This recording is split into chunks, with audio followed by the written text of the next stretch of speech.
አብዛኞቻችን ጊዜ ያጣነው ለጸሎት ጊዜ ስለሌለን። በጠዋት ተነስታችሁ ስራ ጥድፍ ሲያደርጋችሁ የተሰጣችሁን ቀኑን ጥላችሁ ከቤታችሁ ወጣችሁ ሳትጸልዩ ለምትሮጡ ክርስቲያኖች፣ ቀናችሁን ሁሉ በጭንቀትና በብጥብጥ ለምትመሩ፣ ሳትጸልዩ ወጣችሁ ብዙ ነገራችሁ የተበላሸባችሁ ክርስቲያኖች፣ ታላቁ የቤተ ክርስቲያን ሊቅ ቅዱስ ዮሐንስ አፈወርቅ ሲናገር እነዚህን አምስቱን የመዝሙረ ዳዊት ክፍሎች በጠዋት እንድትጸልዩአቸው ይመክራል። በችኮላ ለሚጣደፉ ክርስቲያኖች የመከረውን ድንቅ ምክር በዚህ ቪዲዮ ነግራችሁ ይሆናል። ይህንን ቪዲዮ ስትጀምሩ ላይክ በማድረግ ጀምሩ። ለቻናሉ አዲስ የሆናችሁ ሰብስክራይብ በማድረግ ቤተሰብ ሁኑ። በስመ አብ ወወልድ ወመንፈስ ቅዱስ አሐዱ አምላክ አሜን። ሰላም ጤና ይስጥልኝ። እኔ ዲያቆን ዘማሲያስ ነኝ። ይህ ማሲያስ ቻናል ነው። ይህ ቻናላችን ለመንፈሳዊ እድገታችን እጅግ የሚረዱ ትምህርቶች የሚተላለፍበት ቻናል ነው። ታላቁ የቤተ ክርስቲያን ሊቅ ቅዱስ ዮሐንስ አፈወርቅ ሲናገር በዘመኑ ለነበሩ ክርስቲያኖች ጊዜ የለንም ብለው ጸሎት ለማይጸልዩ ክርስቲያኖች የመከረው እነዚህን አምስቱን የመዝሙረ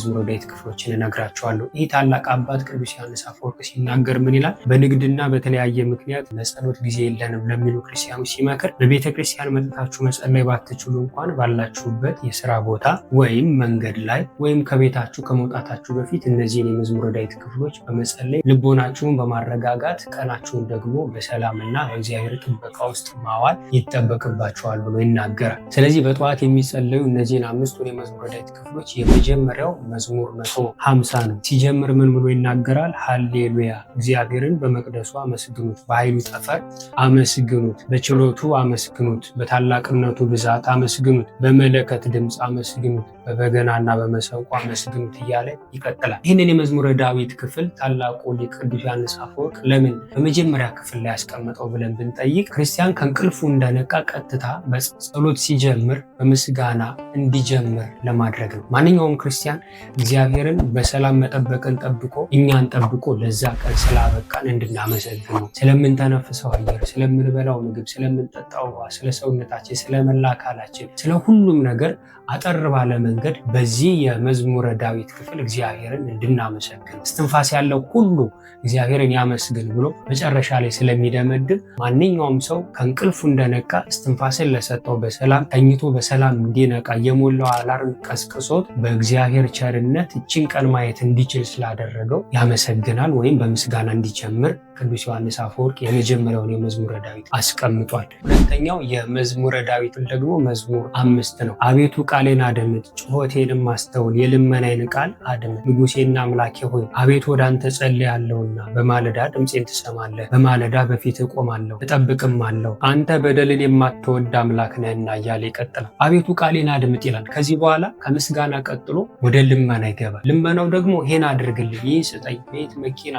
ገንዘብ ስጠኝ፣ በዚህ ነገር ባርከኝ አይደለም የሚል ቃሌን አድምጥ፣ ከኔ የሚወጣውን ቃል አድምጥ፣ ልመናዬን ስማኝ፣ ጩኸቴን አስተውል፣ የልመናዬን ቃል አድምጥ፣ አቤቱ ወደ አንተ ጸልያለሁ ብሎ በማለዳ በእሱ ፊት መቆም እንደሚገባ መንበርከክ እንደሚገባ ይህንን የመዝሙረ ዳዊት ክፍል ያስቀምጣል። እናም በማለዳ ወደ እግዚአብሔር መጮህና በስራችን መስክ ሊገጥሙን ከሚችሉ ክፉ ነገሮች ሁሉ እግዚአብሔር እንዲጠብቀን የሚደረግ ጸሎት ነው። ወደ ታች ስትሄዱ ምን ይላል? አንተን በመፍራት ወደ ቅድስና መቅደስ እሰግዳለሁ፣ አቤቱ ስለ ጠላቶቼ በጽድቅህ ምራኝ፣ መንገዴን በፊትህ አቅና ይላል። አያችሁ። ስለዚህ ሰው ከእንቅልፉ ነቅቶ ምስጋናን ወደ እግዚአብሔር በመዝሙረ ዳዊት ካቀረበው በኋላ መጀመሪያ በእግዚአብሔር ቃል መንገዱን ምን ይላል? ይከፍታል። መንገዱን ለእግዚአብሔር አደራ ይሰጣል። ምራኝ፣ በቀና መንገድ ምራኝ፣ በጠላቶቼ ፊት በጽድቅህ ምራኝ፣ በእውነትህ ምራኝ፣ መንገዴን በፊትህ አቅና። በአፋቸው እውነት የለምና ልባቸውም ከንቱ ነው፣ ጉሮሯቸውም የተከፈተ መቃብር ነው፣ በምላሳቸውም ይሸነግላሉ ይላል። ስለዚህ ከሸንጋዮች ከክፉ ነገር ከቤታችን ከመውጣታችን በፊት ከሚታይ አደጋ ከማይታይ የሰይጣን ፍላጻ ደግሞ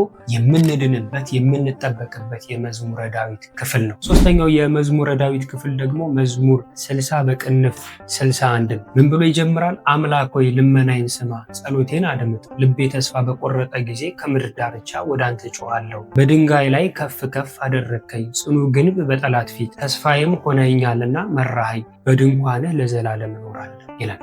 ቅድም ከቤታችን ስንወጣ ምራኝ ነበር ያለው። አሁን ደግሞ በድንጋይ ላይ ከፍ ከፍ አደረግከኝ፣ ጽኑ ግንብ በጠላት ፊት ተስፋዬም ሆነኛልና መራኸኝ ይላል። አሁን ደግሞ መራኸኝ ይላል። ስለዚህ ገና ከቤቱ ከመውጣቱ በፊት አመስግኗል፣ ለምኗል፣ ጠይቋል፣ መንገዴን አቅና ብሏል። አሁን ደግሞ መንገዴን አቀናህ ብሎ ደግሞ ይናገራል። ይሄ የሚያሳየው ምንድን ነው? ሳይሆን እንደሆነ ሳይደረግ እንደተደረገ አድርጎ ሁሉም በሚቆጥር አምላክ ፊት እኛም ያ ነገር ለኛ እንዲሆን ሳይሆን እንደሆነ ሳይደረግ እንደተደረገ አይ ዛሬ ቀኑ የሚያስጠላ ነው፣ ምን ይገጥመኝ ይሆን፣ ዛሬ ደግሞ ክፉ ነገር ይገጥመኝ ይሆን፣ የፈራሁት ነገር ይደርስብኝ ይሆን ከምንል መንገዳችንን እግዚአብሔር እንዲያቀና ለምነነዋል። አሁን ደግሞ አቅንቷል ብለን የቀና ቃል ካፋችን በመዝሙረ ዳዊት እንጸልያለን። ገና እኮ ነገሩ አልሆነም የሆነ ነገር ግን አቅና ስንል የጠላትን ኃይል ሸምቆ ሊያጠቃን የሚሞክረውን ክፉ መንፈስ አስቀድመን በዚህ ቃል እንሰብረዋል። ስለዚህ በዚህ ቃል መራኝ እንለዋለን። ስለዚህ ገና ሳይሆን እንደተደረገ አድርገን እንኳን ስንጸልየው እግዚአብሔር ይህንን ቃል በመስማት ለእኛ ያሰበውን በጎ ነገር ያደርጋል፣ ባንለምነውም ያደርጋል። ስለዚህ ተስፋዬ ሆነኛልና መራኸኝ፣ በድንኳኔ ለዘላለም እኖራለሁ፣ በክንፎችም ጥላ እጋረዳለሁ ይላል። ስለዚህ ከቤታችን ስንወጣ በእግዚአብሔር ጥላ አድረን ወይም በሱ ተከልለን እንገባለን፣ እንወጣለን። ስለዚህ ከቤታችሁ ዝም ብላችሁ ውልቅ ብላችሁ አትሄዱ። ወደ ስራ ከመሄዳችሁ ፊት ቢያንስ እነዚህን የመዝሙረ ዳዊት ክፍሎች ጠዋት በመጸለይ ራሳችንን ማስለመድ ይገባናል ማለት ነው። አራተኛው ከዚህ በፊት በሰራውላችሁ ቪዲዮ ላይ 6ቱን ኃይለኛ መዝሙራት በቃላችሁ ያዙ ብዬ ከጠቀስኩት ላይ ጠቅሼዋለሁ። መዝሙር 120 መዝሙር 120 ምን ይላል? ዓይኖችን ወደ ተራራ አነሳው፣ ረዳቴ ከወዴት ይምጣ? ረዳቴ ሰማይና ምድርን ከሰራ ከእግዚአብሔር ዘንድ ነው። እግርህን ለመናወጥ አይሰጠውም፣ የሚጠብቅህ አይተኛ። ቅዱስ ዮሐንስ አፈወርቅ በትክክል ነው ያስቀመጣቸው። ከቤታችን ከመውጣታችን በፊት የምንጸልያቸው ጸሎቶች ገና ቀኑን አስቀድመን ለእግዚአብሔር አደራ እየሰጠን በሰላም መጠበቅን እንዲጠብቀን ሰይጣን ከሸመቀው እኛ ከማናውቀው እግዚአብሔር ካወቀው ከክፉ ነገር ሁሉ የሚጋርድ ጸሎት ነው። ስለዚህ ይህንን የመዝሙረ ዳዊት ክፍል በጠዋት ተነስተን ወደ ስራ ከመሄዳችን በፊት ልንጸልየው ይገባናል። ይሄ ደግሞ ጥበቃ አለው። እግዚአብሔር እግራችን እንዳይሰናከል ደግሞ ይጠብቀናል ማለት ነው። የመጨረሻው አምስተኛው መዝሙር 62 በቅንፍ 63 ነው። ምን ብሎ ይናገራል? አምላኬ አምላኬ ወደ አንተ ገሰግሳለሁ ይላል። በጣም ድንቅ ነው። አምላኬ አምላኬ ወደ አንተ ገሰግሳለሁ፣ ነፍሴ አንተን ተጠማች ብሎ ይናገራል። ነፍሴ አንተን ተጠማች። ብዙዎቻችን በረከት ያጣ ነው። በስራ ቦታችንም እንሰራለን መለወጥ የለም፣ እንሰራለን መቀየር የለም። የሆኑ ሰዎች ህይወታቸው ተቃንቶ ስንመለከት ራሳችንን እያወዳደርን በብዙ ፈተና ውስጥ እንወድቃለን እና ዮሐንስ አፈወርቅ ይህንን የመዝሙረ ዳዊት ክፍልም ሲያስቀምጠው እጅግ ድንቅ በሆነ መንገድ ነው ያስቀምጠው። አምላኬ አምላኬ ወደ አንተ ገሰግሳለሁ፣ ነፍሴ አንተ ተጠማች። ተነስተን ወደ ስልካችን አይደለም መጠማት ያለን፣ ተነስተን ወደ ስራ አይደለም መጠማት ያለን፣ ወደ ቁርስ አይደለም መጠማት ያለን። ተነስተን ከተጠማን ጽድቁን፣ ጸሎቱን፣ እግዚአብሔርን ማነጋገርን እንጠማ። እንዲሁ ደግሞ ምግብ አይደለም ቁርስ አይደለም መጀመሪያ የሚቀርበው ቃለ እግዚአብሔር መጀመሪያ እንጠማ፣ ቃሉን እናድን፣ ቃሉን እናንብብ። እንዲሁ ደግሞ ይህንን የመዝሙረ ዳዊት ክፍል በመጸለይ እግዚአብሔር ከኛ ጋር እንዲሆን ወደ አንተ ገሰግሳለሁ፣ ነፍሴ አንተን ተጠማች፣ ስጋዬ አንተን እንዴት ናፈቀች ይላል። ስጋዬ አንተን እንዴት ናፈቀች፣ እንጨትና ውሃ በሌለበት በምድረ በዳ ኃይልህንና ክብርህን አይ ዘንድ እንዲሁ በመቅደስ ውስጥ ተመለከትኩ። ይህም በቤተ መቅደሱ ላይ ልንጸልየው የምንችለው የመዝሙረ ዳዊት ክፍል እና ገና ከእንቅልፋችን ነቅተን እግዚአብሔርን በነዛ መዝሙራት ስንጠይቅ በመጠማት ውስጥ እግዚአብሔርን መለመን፣ ወደሱ ማንጋጠጥ፣ ወደሱ መስገድ፣ እንዲሁም ይህንን ቃል ወደሱ ማድረስ ይጠበቅብናል። አምላኬ አምላኬ ወደ አንተ ገሰግሳለሁ። ወደ ስራዬ አይደለም፣ ወደ ቁርስ አይደለም፣ ወደ ቲክቶክ ወደ ሶሻል ሚዲያ አይደለም፣ ወደ አንተ ገሰግሳለሁ። ነፍሴ አንተን ተጠማች። ባልንጀሮቻችን ወደ ላኩልን መልእክት አይደለም፣ ወደ አንተ መልእክት፣ ወደ አንተ ቃል፣ ወደ አንተ የዘላለም ህይወት ወደሚሰጠው ቃል ወደ ጸሎት አንተን ለማነጋገር ምናፍ ሁልጊዜ እግዚአብሔር እኛ ስለማይታየን ነው እንጂ በፊታችን እኮ ማንን እንደምናነጋግር ብናውቅ በእውነት ይገባን ነበርና እንደነቃን ማንን ነው የምናነጋግር? እግዚአብሔርን እኮ ይህንን አምላክ በጠዋት የሚጠብቀን አምላክ አሁን ሊያነጋግሩ ልጆቼ ይመጣሉ ብሎ እኛን የሚጠብቅ አምላክ እኮ ነው። ምን ሰራለን ታዲያ? ክርስቲያን ከእንቅልፉ እንደነቃ ምን ሰራለን? ወደ ስራ መሄድ ነው አይደለም። መጀመሪያ ስራው እግዚአብሔርን ማምለክ ነው፣ በሱ ፊት መንበርከክ ነው፣ በሱ ፊት መስገድ ነው፣ በሱ ፊት እነዚህን አምስቱን የመዝሙረ ዳዊት ክፍሎች ምንም ብንቸኩል እንኳ በሱ ፊት ተንበርክከን መጸለይ እግዚአብሔርን ከማምለክ በላይ ምን ሰራ በእውነት። እና ዮሐንስ አፈወርቅ እነዚህን የመዝሙረ ዳዊት ክፍሎች በትራንስፖርት ላይ እንኳን ብትሆኑ፣ ከቤታችሁ እንኳን ተጣድፋችሁ ብትወጡ፣ በትራንስፖርት ላይ እንኳን ሆናችሁ የጸሎት መጽሐፋችሁን ከፍታችሁ እነዚህን 5ቱን የመዝሙረ ዳዊት ክፍሎች እየጸለያችሁ ወደ ስራ ቦታችሁ ወደምትፈልጉበት፣ ብቻ ጠዋት ተነስታችሁ ወደምትሄዱበት ጉዳያችሁ ከመሄዳችሁ በፊት ጸልዩ። አለበለዚያ በመንገዱ ናችሁ ጸልዩ፣ ብቻ ጸልዩ።